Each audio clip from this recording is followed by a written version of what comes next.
Actual courtship, don't know about that. Book courtship sounds more up my alley. Greetings fellow humans who lust over books, it's Sajid again, and today I'm going to be doing the book courtship tag. This tag was created by Hi I Love Books, I think is the name of her channel, and I will leave a link to the original video down below for you to check out. So basically the main premise of this tag is that you're going through the phases of a relationship. And for each phase, you're actually picking a book to go along with it. So this is going to be fun, let's get started. Phase 1, Initial Attraction. A book that you bought because of the cover. For this one, I decided to go with, The Great Gatsby by F. Scott Fitzgerald. Now, this one is the Alma Classics edition. I always wanted to get The Great Gatsby, but I thought that I could have just borrowed it out of the library or something, and maybe one day buy a nice edition of it. I went into the store a couple months ago and I saw this, and I was like, it needs to be in my possession. Just look at it. Just look at it. Look at it. Look at, I saw it on the shelf and I saw the art and I was like, give me that thing one time. And I took it and I bought it even though it was overpriced. I didn't give a shit. I don't know when I'm actually gonna read it, but it looks pretty on my shelf. Phase 2, First Impressions. A book that you bought because of the summary. For this one, I'm gonna go with Look Into My Eyes by Lauren Child. This is the first book in the Ruby Redford series. What would you do if you were a 13-year-old girl and a secret agency asked you to become their ace code cracker? Was that an Australian accent? I don't even know what that was. Yeah, that was just the first part of the summary, and that sold me right there because I wanted to get into some more mystery detective novels, and this seems very Spy Kids meets Kim Possible, and that is life. Like, if Spy Kids meets Kim Possible, that is like my dreams. Every dream that I ever had come true in one meeting. I'm really excited to read this book. I haven't read it yet, obviously, but I am really excited to read this book, and I'm hopefully gonna get to it by this month. Doesn't matter where or when there's trouble, if you just call my name, impossible. Phase 3, Sweet Talk. A book with great writing. For this one, I'm gonna go with Brown Girl Dreaming by Jacqueline Woodson. This book is actually written in verse, and brilliantly so. This is actually a childhood memoir, and the author's main idea was that memories from childhood don't really come to us rigidly. They come to us in a more ambiguous kind of fill-in the gaps kind of way. So if you were to translate your childhood memories into words, at least for her and for me as well, it would be easier to do so in verse rather than prose. And I thought that was really interesting, and it made this book so much more authentic whilst reading it. And also what was really good about the writing as well, since it's a childhood memoir, she wrote like from a child's perspective. She didn't write like unintelligently or anything like that. She actually wrote really well. She wrote in a way where you actually believe that you're reading from the child rather than the adult giving you an account of her childhood. And that's why I continue to respect and love this book. And if you like memoirs, if you like poetry and stuff like that, this is definitely a book you should check out. Phase 4, First Date. First book in a series that made you want to read the rest of the series. For this one, I'm gonna go with Cinder by Marissa Meyer. I read this book in a day and it was absolutely fantastically beautiful and brilliant and amazing. Every aspect about this book, every aspect a book could have, that this book has is just on point. Just done so well. I really want to continue on with the series. Obviously I haven't. I've only read the first book, but I need to continue on with this series. I don't know why school exists.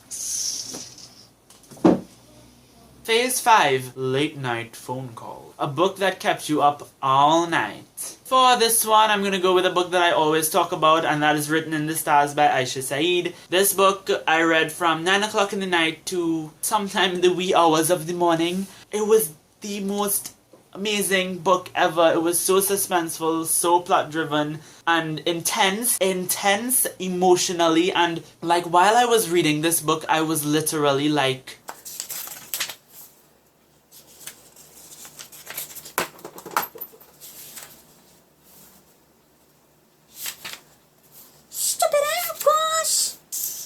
What happened to you? that was me reading this book. Yes, so if you are looking for something suspenseful and something amazingly brilliant. Phase 6, Always on My Mind. A book that you cannot stop thinking about. For me, it's a book that I don't have right now. I lent it out and I really don't care to get it back because it freaked me out, which is why it's always on my mind, and that is 172 Hours on the Moon by Johann Harstad. This is a horror novel, and I don't do well with horror, so I don't know why I decided to be brave and read a horror novel, but this book messed up my mentality really bad. For about a month, I was having irrational fears, irrational thoughts, and nightmares because of this book. And the thing is, I lent it to my friend after, and he was like, it wasn't that scary. And I was like,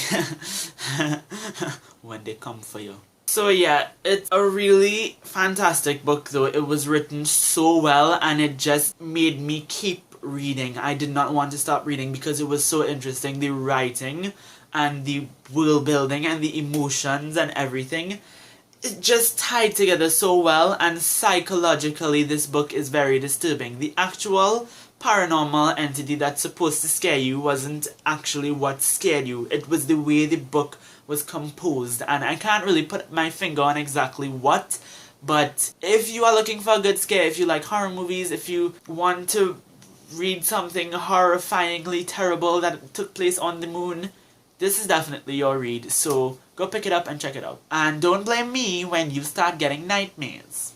Phase 7, Getting Physical. A book in which you love the way it feels. For this one, I'm gonna go with another book that I always talk about, and that's Where'd You Go, Bernadette by Maria Semple. When I was watching the book Courtship Tag that was done by Benjamin of Tomes, he basically described me when he said he loves the feeling of matte books. This book is like matte in texture, and it feels so good.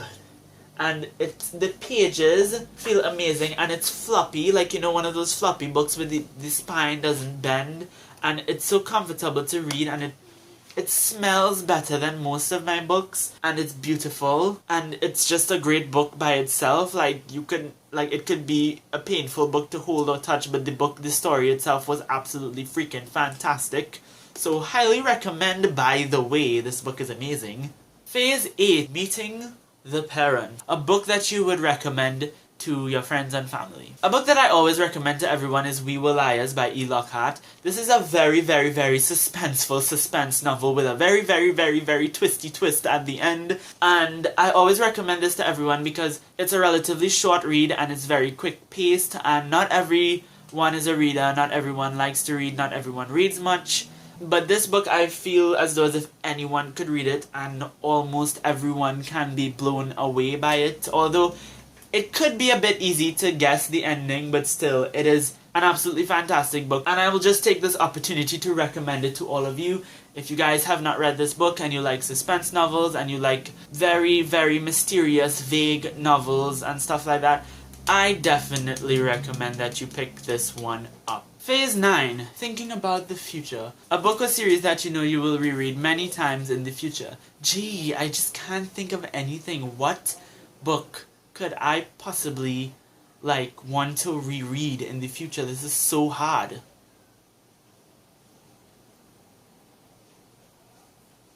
Phase 10, Spreading the Love. Tag anyone you want. So for this one, I'm gonna tag people. Now, I am a very unprepared person, so I don't know who's done this tag, and I know that a lot of people have done this tag. So I'm probably gonna go scramble on YouTube right now and see which one of you guys have already done this, and the ones who didn't, I will put your names right here as I usually do, because I often always forget who never did this tag. So I'm gonna put your names here and you guys can go ahead and do the tag. That would be really awesome. And I hope you guys enjoyed my What you call this again? book Courtship Tag, and I'll see you all again soon.